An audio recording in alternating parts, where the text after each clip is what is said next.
My name is Amit Shah. I'm an orthopedic consultant. I work in the Northwest England. My primary trust site is Blackpool, though I work in various hospitals in the region. My passion's all about hip and knees. I deal with all kinds of pathologies within hip and knees, right from patients who are teenagers, right to the elderly age group with arthritis. And that's what I've enjoyed doing over the years. So bursas are essentially coverings on bones or prominent bones around different joints. You can have different kinds of bursas around the knee, different kinds of bursas around the hip. With the hip, the commonest bursa is around the region of the hip that we call the trochanter, which is the flare of the hip on the side of the hip. And it's a very common region for patients having pain. They often think that's where the hip joint is, but the true hip joint is actually in the groin, where the ball and socket is. And the pain that they perceive on the side of the hip is often bursitis or inflammation of this covering of the bone that we call the bursa.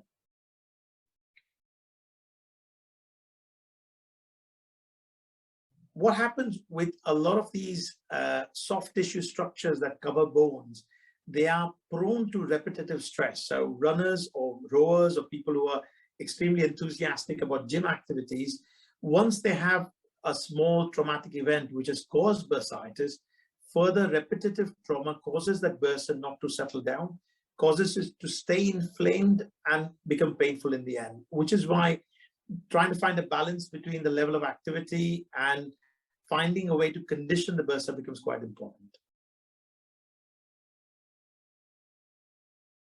The most common sign that we see with such bursitis is often pain.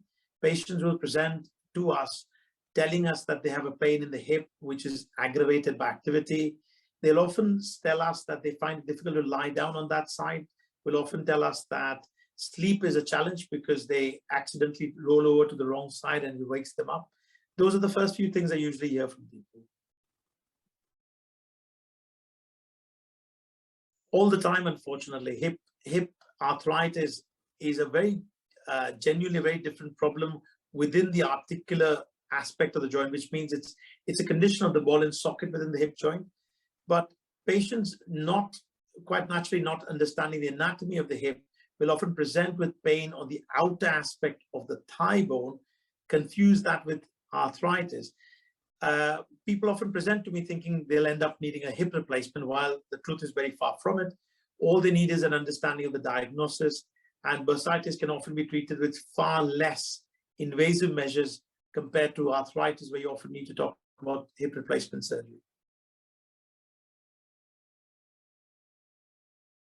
As with any condition that's exacerbated by repetitive injury, if runners or anybody that's enthusiastic about a certain physical activity hasn't been made aware of the condition, they're likely to keep pushing themselves in the hope that it'll just settle over time, and it doesn't. You've got to give any inflammatory condition an opportunity to settle down before you push it again.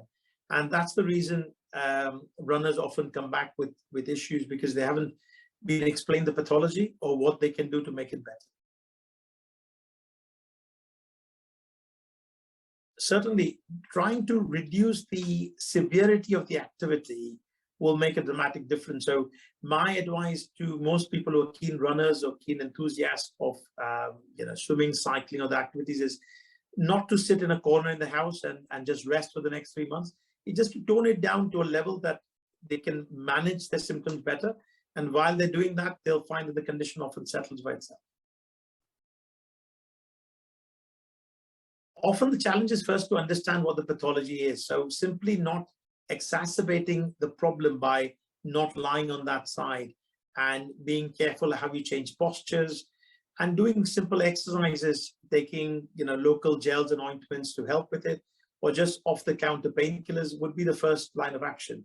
It will be very rare for patients who need the help of a musculoskeletal therapist or an orthopedic surgeon, especially in the initial period.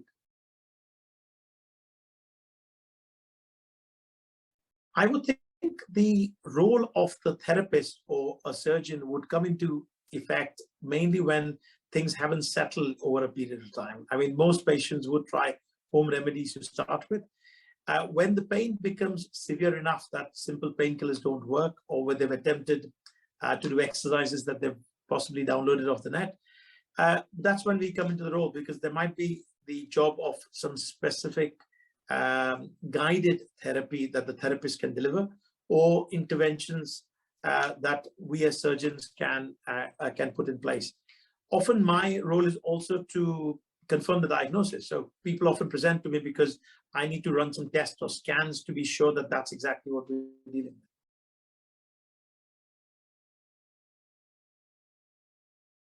with. Great question. In terms of treatment, the main challenge is often just to confirm the diagnosis. So what I want to know is this certainly bursitis? Is there an element of arthritis that is superseding it?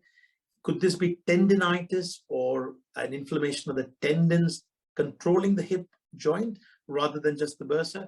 Once the diagnosis is a little clear, injections have a great role to play. So you can use injections using either steroids, which are fairly common to reduce inflammation. You can use viscous supplements, and something that's been around last couple of years is the use of platelet-rich plasma, which involves taking a sample of blood off the patient, running it through a centrifuge machine, and reinstilling the platelet-rich plasma back into the bursa. And this has a dramatic effect in reducing pain and inflammation in many randomized controlled trials. So that would be the mainstay of treatment. The number of patients that end up having a surgical intervention is extremely minute, and in my experience, not more than 5% or 10% of patients would need an open excision or removal of the bursa. And that's usually reserved for people where multiple injections did not work for several years before you go down that line. So in most cases, working along with a therapist and using the right injections, we can certainly get on top of patient symptoms.